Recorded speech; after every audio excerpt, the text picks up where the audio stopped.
itu yang dilakukan biasanya bagaimana sih Pak Cecep? Biasanya saya kalau sebelum pengendalian gitu, seperti jamur gitu Mas, pasti saya selalu kocor dulu gitu. Kocor menggunakan apa itu Pak? Biasanya saya menggunakan asam humat sama kalsium gitu. Oh, jadi sebelum disemprot dengan fungisida Pak itu berarti? Itu dikocor dengan asam humat dan juga kalsium Pak? Itu asam humatnya juga PowerSoil tadi Pak? Iya. Dan kalau kalsiumnya biasanya pakai apa Pak?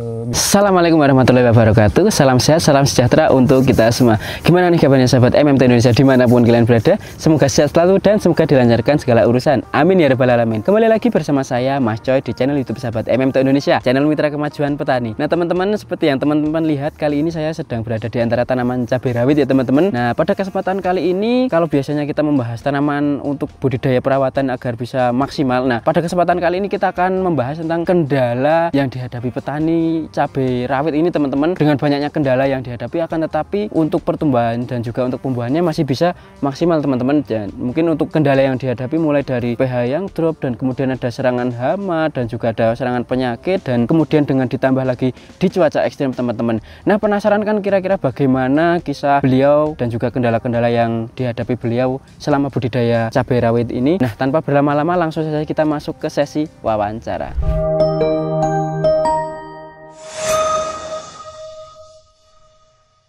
Baik sahabat MMT Indonesia dimanapun kalian berada, seperti yang sudah saya katakan di awal tadi, kali ini kita akan membahas budidaya tanaman cabai rawit teman-teman di dataran tinggi dengan banyaknya kendala yang dihadapi sang petani, akan tetapi masih bisa berproduksi dengan maksimal. Nah berhubung di samping saya sudah ada sang pemilik lahan, monggo Bapak bisa perkenalan diri dulu. Perkenalkan, nama saya Cecep dari Kampung Cigedug, Kecamatan Cigedug.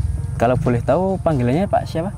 Cecep. Oh, jadi alhamdulillah teman-teman, pada kesempatan kali ini kita alhamdulillah bisa silaturahmi ke tempat Bapak Cecep di Ciledug ya Pak ya tadi Pak? Cigedung ya? Cigedug. Ya. Untuk kecamatannya Pak ini Pak? Ini Kecamatan Cigedug. Kecamatan Cigedug ya. Dan Garut ya Pak ini? Masih ya. Di Garut ya? Ya Garut. Dan kalau teman-teman lihat ini juga merupakan untuk lahan milik Bapak Cecep ini di dataran tinggi ya Pak, kalau saya lihat ya Pak. Dan ini kayaknya di lereng gunung ya Pak ya? Ya. Kalau boleh tahu ini gunung apa Pak yang di belakang kita ini Pak? Namanya Gunung Cikuray. Gunung Cikuray ya. Jadi teman-teman, ini lahan milik Bapak Cecep ini berada di lereng Gunung Cikuray ya Pak ya. Untuk mungkin untuk ketinggian kalau saya lihat tadi sekitar 1.300-an ya Pak ya. Udah ibaratnya udah dataran tinggi Pak Cecep. Nah mungkin gimana Pak Cecep hari ini kabarnya Pak? Alhamdulillah baik. Alhamdulillah baik ya Pak Cecep. Nah ngomong-ngomong ini Pak Cecep, kami kan di sini pengen tahu nih untuk budidaya cabai rawit yang Bapak Cecep lakukan khususnya di dataran tinggi ini Pak. Dan tadi juga kami juga sempat ngobrol di awal, katanya ini banyak kendala ya Pak ya Cecep ya. Mungkin kalau untuk awalan Pak, kalau di budidaya cabai rawit sendiri ini, kalau Pak Cecep udah sering melakukan atau bagaimana, atau baru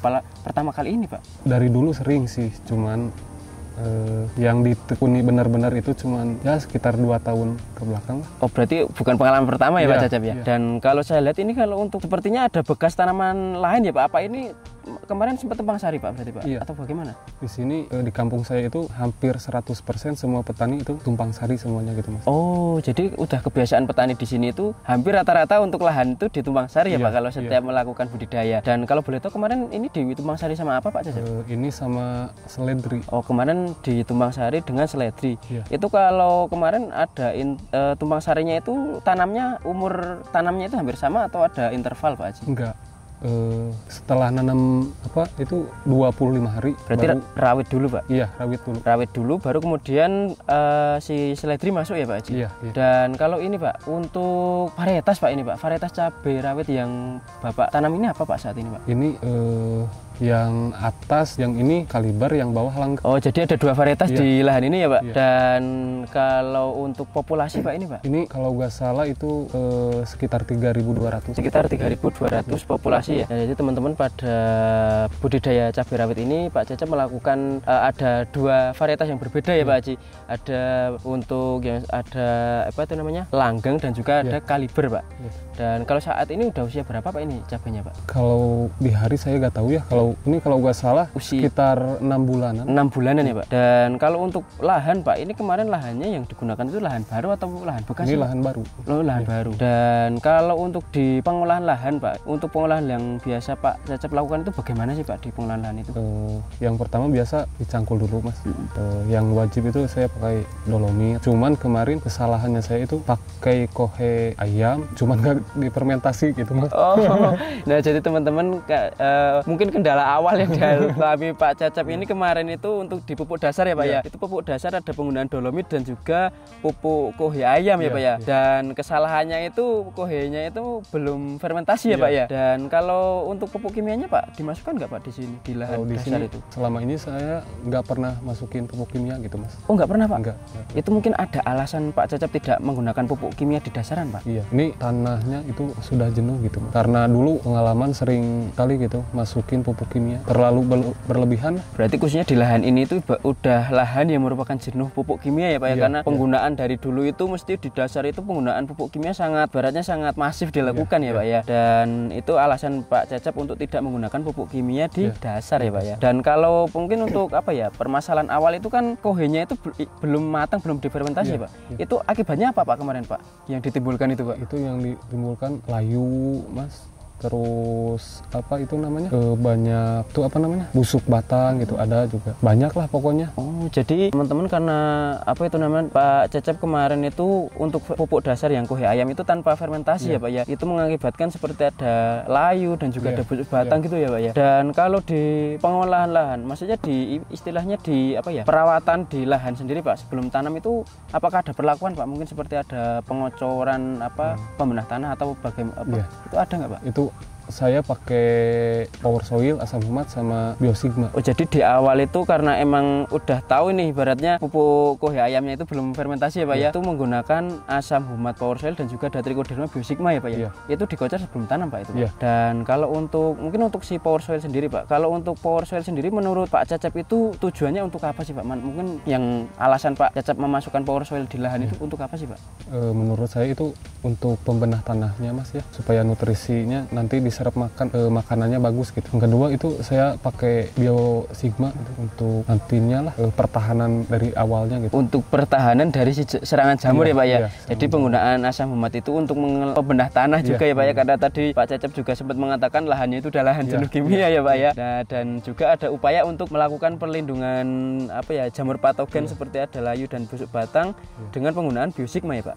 Kalau untuk penggunaan Power Soil itu biasanya takaran berapa sih kalau Pak Cecep? Per tangki 20 liter itu saya kasih 3 atau 4 sendok gitu. 3 atau 4 sendok ya yang Power Soil. Dan kalau untuk yang di Biosigmanya biasanya? Itu Biosigma 3 sendok. 3 sendok ya. Dan kalau ini Pak, kalau untuk menurut Pak Cecep dengan penggunaan Power Soil dan juga Biosigma itu apakah ada manfaat yang dirasakan sih Pak kira-kira Pak? Iya Mas. Alhamdulillah gitu. Semenjak saya pakai Power Soil dan Biosigma tanaman cabai gitu, alhamdulillah meskipun terserang gitu pasti kepanen gitu. Ibaratnya walaupun ada kendala layu, busuk batang itu tetap bisa panen gitu ya Pak ya. Dan kalau mungkin untuk itu kan untuk di lahan ya Pak ya. Kalau untuk udah pindah tanam, udah perawatan tanaman Pak. Kalau untuk pas awal-awal fase pindah tanam itu apakah sempat mengalami kendala Pak di tanaman Pak? Kalau sempat enggak sih, kalau pas pindah tandem awal gitu. Kalau udah 20 hari ke sana itu baru banyak kendala gitu. Oh, jadi awal-awal itu Pak tanpa kendala Pak.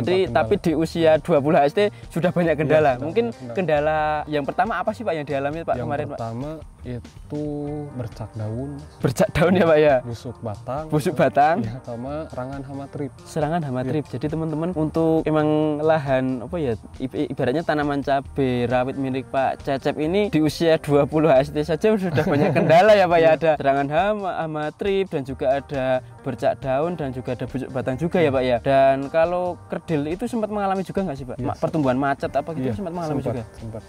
Dan karena kemarin sempat cuaca ekstrim gitu Mas. Wah, ditambah cuacanya cukup ekstrim juga Pak di sini. Jadi sangat kompleks sekali permasalahan di lahan milik Pak Cecep ini ya Pak ya. Nah, mungkin untuk perawatan ya Pak ya, mungkin untuk itu kan tadi kendala. Kalau untuk upaya untuk istilahnya untuk pengendalian mungkin dari hama dulu Pak. Kalau dari hama untuk perawatan atau pencegahan dari hama biasanya yang Pak Cecep lakukan apa aja sih Pak kira-kira Pak? Ya biasa Mas lah. Kalau dari segi insek pasti pakai abamectin, imidacloroprid, terus apa namanya Firidaben gitu. Ya istilah untuk pengendalian hamanya ya, yang insek ya Pak ya. Dan kalau biasanya insek hama yang menyerang di lahan ini kemarin apa aja sih Pak selain kutu kebul itu tadi? Trip itu. Tungau Mas. Oh, jadi ada serangan trip dan juga tungau juga ya Pak ya. Dan kalau untuk di serangan jamur Pak, itu kalau kemarin yang menyerang kan ada bercak daun dan ada busuk batang juga dan ada layu ya Pak ya. Untuk mengendalikan ataupun mungkin untuk pencegahan tadi kan udah menggunakan biosigma ya Pak ya, trichoderma itu. Dan kalau untuk pengendaliannya Pak, itu yang dilakukan biasanya bagaimana sih Pak Cecep? Biasanya saya kalau sebelum pengendalian gitu seperti jamur gitu Mas, pasti saya selalu kocor dulu gitu. Kocor menggunakan apa itu Pak? Biasanya saya menggunakan asam humat sama kalsium gitu. Oh, jadi sebelum disemprot dengan fungisida Pak itu berarti itu dikocor dengan asam humat dan juga kalsium Pak. Itu asam humatnya juga PowerSoil tadi Pak. Dan kalau kalsiumnya biasanya pakai apa Pak? Biasanya kalau ada di toko pertanian saya pakai Kalha gitu. Itu kalau biasanya untuk pengendalian apa Pak itu Pak? Busuk batang kah atau yang layu atau yang layu gitu. Kadang yang layu juga saya sebelum pengendalian pasti saya netralin dulu itunya, tanahnya gitu. Oh ya. Jadi teman-teman untuk pengendalian istilahnya serangan jamur ya Pak ya, seperti ada layu dan juga ada busuk batang itu sebelum dispray dengan fungisida mungkin ada istilahnya penetralan dulu di lahan ya Pak ya, yaitu dengan cara mengocor asam humat dan juga mengocor kalsium humat Kalha tadi ya Pak ya. Itu dengan dosis berapa sih Pak kalau biasanya yang digunakan? Kalau Kalha saya lumayan rada boros Mas. Lumayan rada boros Pak ya? Saya kadang kasih 10 sendok gitu. Untuk satu tangki? Iya, per tangki 20 liter itu. Itu mungkin yang dirasakan dengan penggunaan Kalha itu bagaimana sih Pak? Ya alhamdulillah Mas, selain untuk penetralan itu tanah, si tanaman cabai itu bunganya juga alhamdulillah nggak rontok gitu ya. Ibaratnya si bunga itu nggak mudah rontok karena jaringannya itu diperkuat dengan penggunaan kalsium ya Pak ya. Ditambah lagi dengan pH-nya itu istilahnya penetralan di tanah juga tetap dilakukan dengan adanya kandungan asam humat ya Pak ya. Berarti kemarin sempat mengalami pH yang drop juga Pak? Iya. Oh, nah itu mungkin ada kendala lagi ya Pak ya.